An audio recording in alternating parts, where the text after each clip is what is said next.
আবার চলে আসলাম তোমাদের সাথে কথা বলতে নতুন একটা ভিডিও নিয়ে। তা বলো তোমরা সবাই কেমন আছো? আমি তো ভালোই আছি। আজকে আমাদের কাজটা ছিল সোদপুরে, তাই আমরা সমস্ত মাল গুছিয়ে নিয়ে আমরা বেরিয়ে পড়ি সোদপুরের উদ্দেশ্যে। এখানে স্পটে এসে আমরা আমাদের স্পটটা দেখে গাড়ি খালি করে সমস্ত মাল উপরে নিয়ে আসি। আর কি আমাদের রোজকার যে ডিউটি, আমরা আমাদের কাউন্টারটা সেট আপ করে নিই।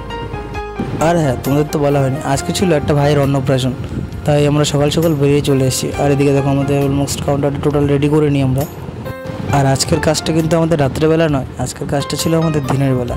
আর এইখানটা ওর স্টেজটা করা হয়েছিল, যেখানটা কেক টেক কাটবে হয়তো। তো আমরা মানে এতটা ভিতরে গরম ছিল, না পেরে একটা মকটেল বানিয়ে খাচ্ছিলাম। তো মকটেল বানিয়ে খাওয়া দাওয়ার পরে এখানে আমরা ড্রেস টেস্ট কমপ্লিট করে নিই সবাই। ড্রেস টেস্ট কমপ্লিট কারণ হচ্ছে, যেহেতু বলেছিলাম তোমাদেরকে যে সকাল সকাল কাজ, আমাদের রাত্রে কাজ না। ড্রেস টেস্ট কমপ্লিট করে আমরা যে কাউন্টারে দাঁড়িয়ে পড়ি। তখনও সেরকম একটা লোকজন আসেনি, টুকটাক আসছিল, তার জন্য আর অতটা কাউন্টারে লোকজন ছিল না।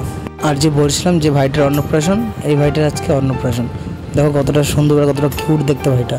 তো আমরা এদিকে লোকজন তখন চলে এসছে প্রায়, আমরা এদিকে কাউন্টার চালু করে দিই, টুকটাক কাজকর্ম করতে থাকে। আমি এখানে ভিডিও করছিলাম আর দুজন কাউন্টারে দাঁড়িয়েছিল। তো কাজের মাঝখান থেকে আমি একটা মকটেল বানিয়ে খেয়ে নিই। তো যেটা কথা, আমি আজকে দুপুরে খাওয়া দাওয়া তো দেখাতে পারলাম না, তো মানে অনেকটাই লেট হয়ে গেছিলো। তো তাড়াতাড়ি খাওয়া দাওয়া করে আমরা বেরিয়ে পড়েছিলাম। আকাশের অবস্থা দেখো কালো হয়ে এসেছিলো, না বৃষ্টি পড়ছিলো তখন টুকটুক করে।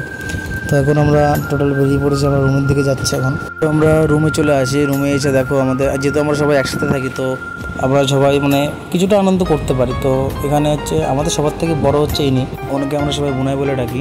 তো এখানে তেমন কিছুই না, আমাদের কিছু লোকের রিকোয়েস্টে তো এই নাচটা করতে বলছিলাম, যে I M A disco dancer গানে নাচ করছিল। উনি কিন্তু কোনো নাচ টাচ করে না বা ড্যান্সও শেখে না। তো মানে কিছু কিছু মানুষের মধ্যে ট্যালেন্ট থাকে না, সেটাই ফুটিয়ে তোলার উদ্দেশ্য। তো ভিডিও যদি ভালো লেগে থাকে তো লাইক কমেন্ট শেয়ার প্লিজ করো। আর যারা ইউটিউব থেকে দেখবে তারা প্লিজ সাবস্ক্রাইব করে দেবে, পাশে থেকো। তো চলো দেখা হচ্ছে নতুন কোনো ভিডিও নিয়ে নতুন কোনো দিনে। চলো টাটা।